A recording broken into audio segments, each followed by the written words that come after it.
Hello everybody, it's Hal, Quail Studios Guitar. I'm going to take apart the back of my bass amp right here because it's been like a year and this particular amp, I've had trouble plugging into it. You know, I'd plug the plug into it to make the bass go and it wouldn't work. And then there's also a, what is it? It says CD tape input. You know, CD or tape. This is an old amplifier. So this is back when we had, you know, CDs and tapes that we used a lot. You know, like magnetic tape. You know how that works? Anyway, I've had to plug into that particular input just to get anything out of it. So I think there's something wrong with the input plug. And perhaps what's going on is, you know, it's kind of like a spring, not really a spring, but anyway, I'm going to check it out and see if that's the problem. I don't know how to get into this amplifier. I have no idea. I've never taken it apart before. I'm not an electronics guy, although I've done a little bit of electronic work before, and I have been able to like replace circuits before in amplifiers, and my father taught me how to solder and things like that, so I know a little bit, but really I'm no expert. Okay, let's see what happens when I take this apart. Ooh! Okay, here's my switches here. Don't know if I can actually work on that.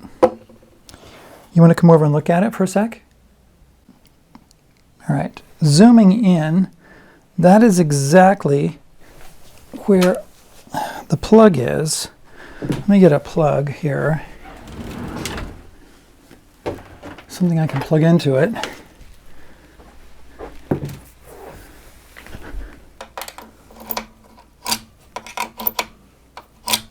Huh, seems like it should work.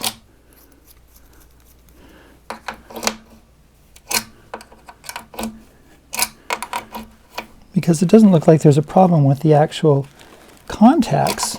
Maybe I just need to move it back and forth a whole bunch and clean the contacts. That's a possibility. I can't really just pull it out. It's on this circuit board. So, let's try it. Let's see what happens. I don't know how this is going to work. You can't see me very well, can you? Maybe it doesn't matter. I'm just going to plug this in.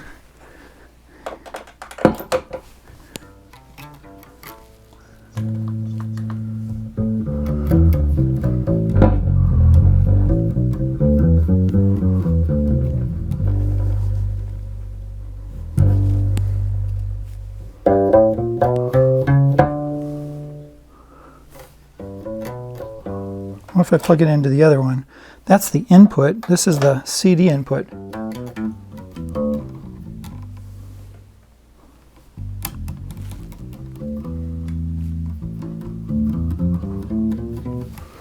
Okay, let's see here.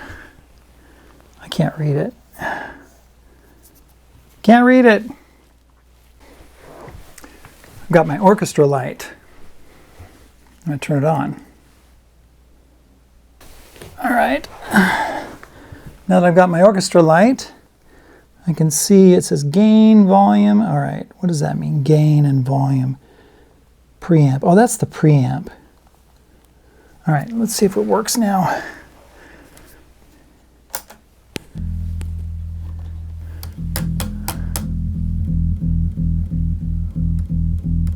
That's interesting. I'm turning it up and nothing's happening. Level. That's digital effects. We don't want those on. I'm turning up the gain, nothing's happening. Turning up the volume. Okay, I'm going to turn off the amp, plug it back into the guitar input. Okay, whoop, turn it down.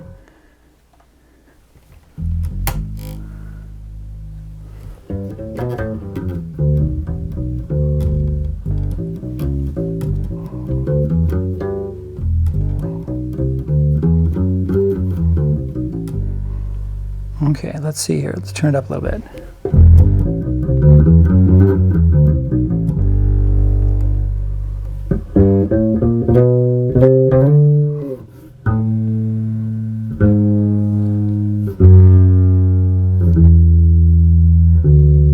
Do you know what song that is?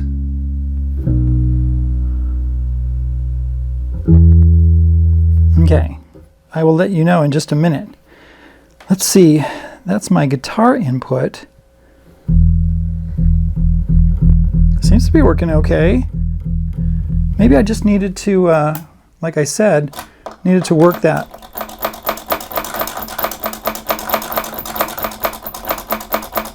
Needed to work those contacts and get them cleaner again.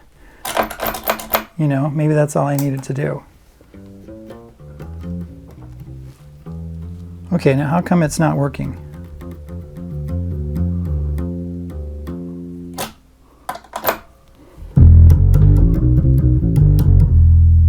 Okay, that's weird. Let's push it in nice and hard.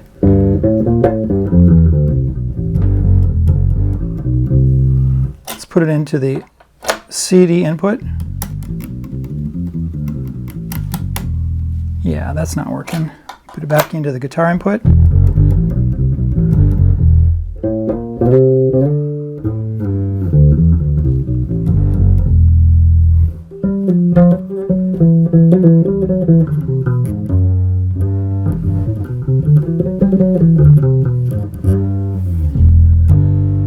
That's your G right there.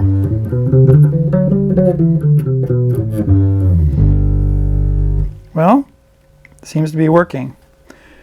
All right, now that I can see, let's turn this amp off and I'll put it back together. All right, so what am I talking about today? Well, here, let's just get things put back together here and we'll just talk for a moment. I'm going to unplug this from the wall. And get my plate back on.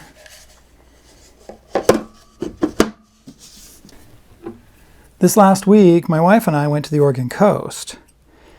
And I think the Oregon coast, the Pacific Northwest, is very inspiring. Okay, is this working? Have I got it in the right hole? I do! Okay, good. Just want to make sure. So, I was working on a new song. And I've been thinking about this for a little while. And it's A Whiter Shade of Pale. You know, that song? And I've never done it. I've never worked on it. So I decided to try Whiter Shade of Pale. And I started to first work on the original recording.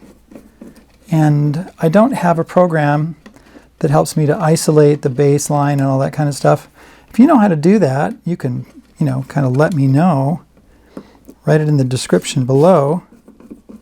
I don't know why that's not going in. There we go. That seems to be working just fine. Okay. These three up here are fine. What's wrong with the bottom ones? So, as I was saying, I was at the Oregon coast, and let me tell you, the Oregon coast to me is very inspiring. I just love the forest. Okay, this is working. I just love the forest there. And I started working on Whiter Shade of Pale.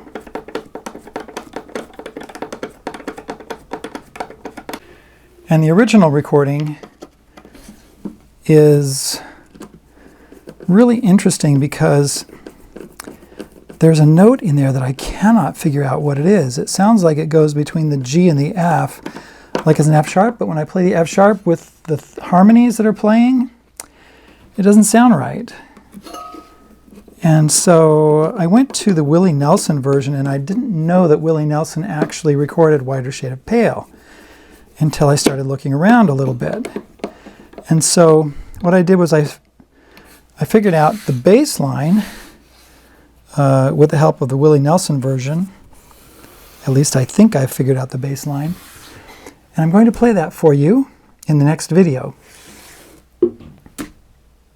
The video went off. So what do I do about that? You know, as long as I have this apart and I'm working on this amplifier, I might as well clean it. You know what I mean?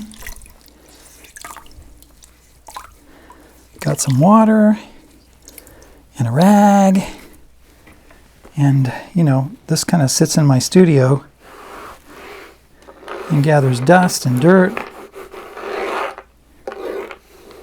And it's like, you know, I should just probably wipe it off a little bit.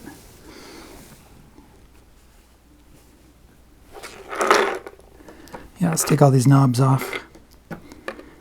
Because the knobs are inhibiting me from cleaning really well. Okay, what am I talking about here? I'm talking about Whiter Shade of Pale. Why are we talking about Whiter Shade of Pale? I really like that song. Have you ever heard Bach Air on a G string? I think that's what it's called. I think they just call it Bach Air. Because some people in the comments are going to say, oh yeah, G string, ah. Yeah, because we know what a G string is, right? So some people are going to talk about that and make jokes about it. And that's fine, you can do that if you want to. But why is it called air on a G string? Because on the violin, the lowest string is a G, and Bach wrote this piece to be played only on the G string. And here's a recording of it. You want to hear some of it? It's a beautiful, beautiful piece of music.